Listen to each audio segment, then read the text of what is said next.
Isang matagumpay na feeding at haircut program ang isinagawa sa Kalitang Elementary School, Barangay Bocana, Nido, Palawan noong ika-15 ng Hulyo taong kasalukuyan.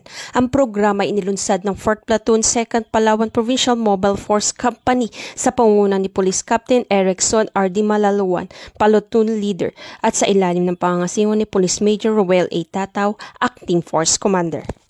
Katuwang ng kapulisan sa aktibidad ang iba't ibang mga organisasyon at negosyo kabilang ang Twin Beach Nakpan Travel and Tours, Fajor Water Refilling Station, Dandal Bayview Inn, El Nido Municipal Police Station, Philippine Commando Savers Brotherhood Organization Incorporation, Tribe Adventures Philippines, at Parent Teacher Association ng Kalintang Elementary School.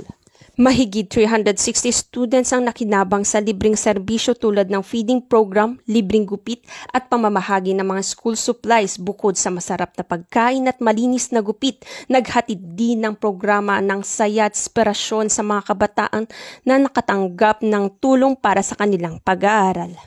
Ipinahayag naman ng 4th Platoon 2nd Palawan Provincial Mobile Force Company ang kanilang taus-pusong pasasalamat sa lahat ng katuwang na tumulong upang maging matagumpay ang aktibidad. Ang nasabing inisyatibo ay patuloy na pakikiisa ng kapulisan at mga katuwang ng organisasyon sa pagpapalaganap ng malasakit at pagtutulungan para sa komunidad. Mula dito sa Calapan City, Oriental, Mindoro, ako ang iyong PNN Correspondent Patrolwoman Eloisa Joy V. Beredo, alagad ng batas, tagataguyod ng Balitang Pulis.